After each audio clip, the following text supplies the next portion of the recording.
Um, I do recall there was one night when my friend, she had requested her priest come to visit us to say a prayer because you're allowed to do that. Um, according to your religion, and I'm Catholic, so the priest came with rosary beads and he gave them to anyone who wanted them, and he gave them to the girl, and he did a prayer for us. It was really quite moving. It was beautiful. Um, the girl gave the rosary beads to another one of the patients, and it triggered the patient that she gave the rosary beads to, and the woman freaked out.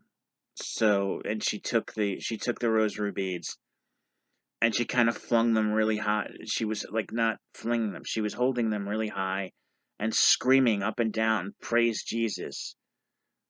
Praise Jesus!" She was just going completely crazy. She had completely lost her mind, just literally walking up and down, "Praise Jesus! Praise Jesus!" And that was sad. Actually, she was crying.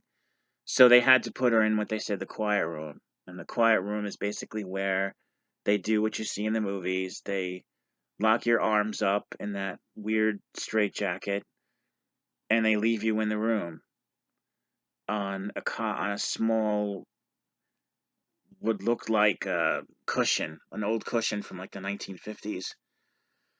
So it's just you with this cushion laying there, and there she is. And I remember she peed all over the place. It was really disturbing. And she wouldn't stop screaming, "Praise Jesus! Praise Jesus!" So that's an example of what a trigger could happen to somebody. So the Breakfast Club continued. Eventually, I ended up in another room with two other fellas who were actually becoming really good friends of mine. So our room became something of a dorm room, and we were kind of digging it. It was us three pals. It was cool. Um, One of the members of the Breakfast Club unfortunately lost his mind and beat the living crap out of one of the counselors, really badly. There was this obviously openly gay guy who, I didn't have a problem with him. He seemed okay, but he was, kind of a jerk to people sometimes. He had like that attitude. So the black guy, that was in our Breakfast Club group just lost his mind on him, and he beat the living crap out of him. So the guy ended up going literally to jail and being thrown out of the hospital. So that was a little weird. There were some violent moments.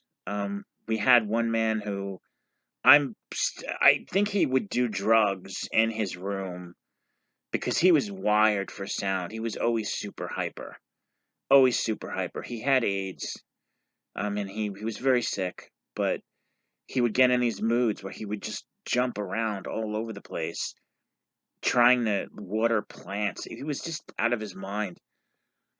Um, we had another woman who would grab men's genitals as they would walk out to smoke a cigarette. This is the time we were allowed to smoke outside, and we would line up and wait. And as we would walk, she would literally, just grab everybody's genitals. She's a Spanish lady. She didn't speak English very well.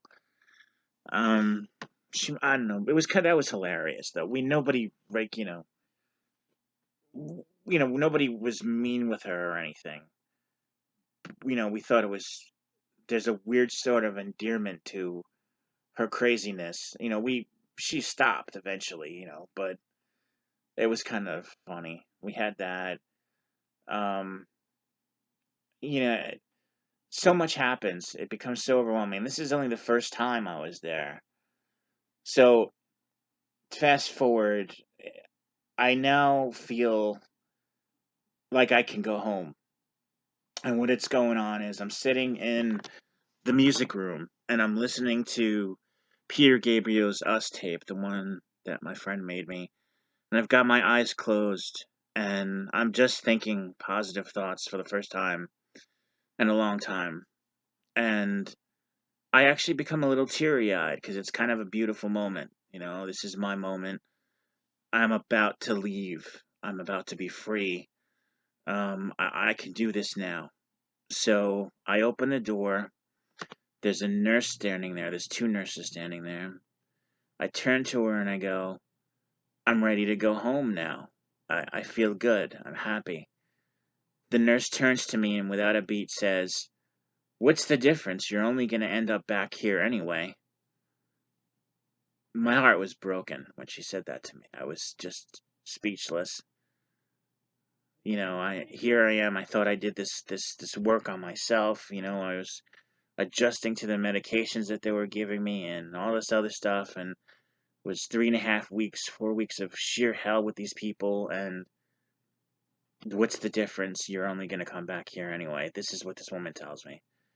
This is a mental health provider that probably still works there after all these years. This evil, horrible woman. So what do I say to that? I just kind of look at her puzzled. Anyway, I write my letter. You're required to write a letter when you're hospitalized. You have to write this letter to leave. And they do this thing, it's like a 24 or 48 hour observation to make sure that you're okay to go home. So that's what I did. I wrote the letter. They accepted it. And after 2 days, I left. I remember going up to one of my friends from the Breakfast Club and actually hugging them. And there was a new woman that I'd never seen before that was working that day. It was like a Sunday. And the woman starts screaming at us because we're not allowed to hug. You're not allowed to hug people. You can't hug anybody. You can't touch anybody. Nothing like that. And I kind of just looked at her. I'm like, but this is just a hug. I'm going home now. She was screaming at us because we were hugging. No, it wasn't anything sexual. There was nothing, anything. It was just a regular hug, like you would give your sister or your mom. That's how it was. It was unbelievable.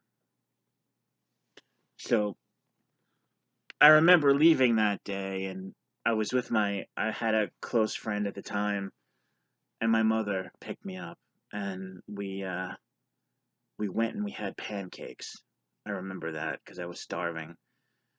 The food that they feed you there is just absolutely awful. You hope for Jamaican beef patties.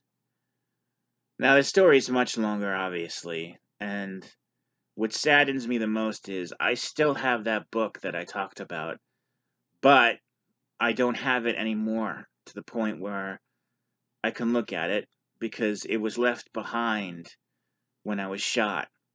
After I was shot, I had to flee the scene, basically.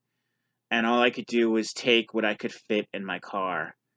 And I had to have a police presence there to take me, to follow me to make sure everything was all right. So I just basically took everything I can. I just threw it in the back of my car.